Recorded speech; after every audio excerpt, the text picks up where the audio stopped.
আসসালামু আলাইকুম। আজকের এই ভিডিওতে আমরা দেখব কিভাবে সরকারি নির্দেশনা অনুযায়ী আমাদের ওয়েবসাইটের তথ্য হালনাগাদ করা হয়।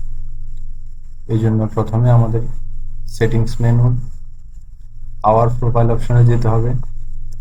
এখানে আমাদের সকল স্কুলের বেসিক তথ্যগুলো দেওয়া আছে, নাম, ইমেইল, মোবাইল নাম্বার, অ্যাড্রেস সব দেওয়া আছে।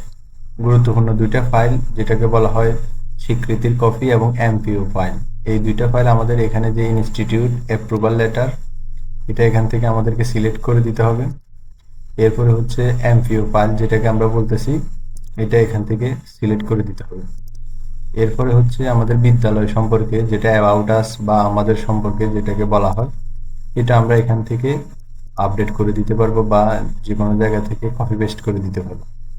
করে দেওয়ার পরে আমরা যদি আপডেট দিই, তাহলে আমাদের স্কুলের প্রোফাইল আপডেট হয়ে যাবে। এখানে গুরুত্বপূর্ণ হচ্ছে ইনস্টিটিউট অ্যাপ্রুভাল লেটার এবং এমপিও ফাইল, এই দুটো আমরা এখান থেকে দিতে পারবো। এর পরবর্তীতে থাকে হচ্ছে কর্মকর্তা কর্মচারীর তথ্য, যেটি আমরা এখান থেকে এমপ্লয়ি লিস্ট থেকে অ্যাড করতে পারি। আমাদের প্রায় সকল স্কুলের এমপ্লয়ি লিস্ট আপডেট করা আছে। এরপরেও যদি কোনো স্কুলের এমপ্লয়ি লিস্ট আপডেট করতে হয়, তাহলে অ্যাড এমপ্লয়ি অপশনে গিয়ে আমরা সকল কর্মকর্তা এবং কর্মচারী এবং শিক্ষক শিক্ষিকাকে এখান থেকে অ্যাড করে দিতে পারবো। আর ছাত্রছাত্রীর তথ্য আমাদের অ্যাড করা আছে, তারপরেও যাদের নাই তারা এখান থেকে রেজিস্ট্রেশন অপশন থেকে রেজিস্ট্রেশন করে দিতে পারবেন। বাকি থাকে ওয়েবসাইটের অন্যান্য তথ্যগুলা, যেগুলা আমরা এই আমাদের ওয়েবসাইট মেনু এখান থেকে পাবো। এখানে আমরা নোটিশ অপশনে গিয়ে যে কোনো নোটিশ আমরা অ্যাড করতে পারবো। এরপরে হচ্ছে আমরা সিলেবাস অপশন আছে, এরপরে class routine, exam routine, slider, student statistics, তারপরে যে স্বাগত বক্তব্য, যেটা আমরা বলি সভাপতি এবং প্রধান শিক্ষকের স্বাগত বক্তব্য, যেটাকে এখান থেকে অ্যাড করা যাবে। ম্যানেজিং কমিটি, এখান থেকে আমরা চাইলে ম্যানেজিং কমিটি অ্যাড করতে পারবো। এভাবে ক্লিক করে কমিটি মেম্বারের নাম, পদবি এবং কমিটিটার ধরন, ম্যানেজিং কমিটি নাকি ফ্রিডম ফাইটার নাকি ডোনার, এভাবে আমরা সিরিয়াল দিয়ে ছবিটাকে সিলেক্ট করে দিলে এখান থেকে ম্যানেজিং কমিটি অ্যাড হয়ে যাবে। একইভাবে আমরা চাইলে নিউজ, ইভেন্টস এবং স্কুলের বিভিন্ন গ্যালারি, এগুলো আমরা এখান থেকে আপডেট করতে পারবো। আমরা যদি ক্লাস রুটিন বা স্টুডেন্ট একটা স্ট্যাটিস্টিক একটা পরিসংখ্যান আছে, যেখানে আমরা গ্রুপ ভিত্তিক প্রত্যেকটা সেশনে গ্রুপ ভিত্তিক কোন কোন ক্লাসে কতজন ছাত্রছাত্রী আছে এবং কতজন মেল, ফিমেল এবং মুসলিম বা অন্যান্য রিলিজিয়াস যারা আছে, সবাইকে আমরা এখান থেকে অ্যাড করে দিতে পারবো।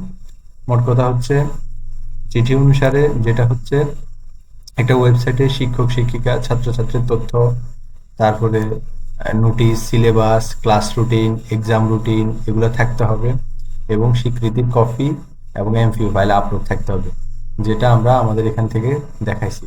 এভাবে আপনার এইগুলো যদি আপডেট করেন, তাহলে আমাদের ওয়েবসাইটে এভাবে ছবি, নোটিশ, আমাদের সম্পর্কে স্বাগত বক্তব্য বা মহোদয়গণের বার্তা, শিক্ষক শিক্ষিকা ছাত্রছাত্রীর পরিসংখ্যান, শিক্ষকদের তালিকা এবং ম্যানেজিং কমিটির তালিকা সহ এবং ঠিকানা, মোবাইল অ্যাড্রেস সব আমাদের ওয়েবসাইটে এভাবে আপ টু ডেট থাকবে, যার কারণে সরকারি নির্দেশনা মোতাবেক সবার ওয়েবসাইটটাকে হালনাগাদ হিসেবে আপডেট থাকবে আর কি।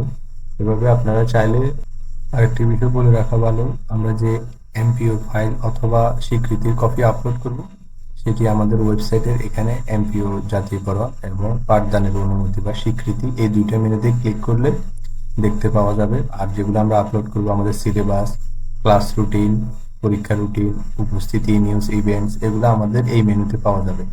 শিক্ষক কর্মকর্তা কর্মচারীর তালিকা আমাদের এখানে থাকবে, চাইলে আমাদের ওয়েবসাইট থেকেও দেখে নিতে পারে।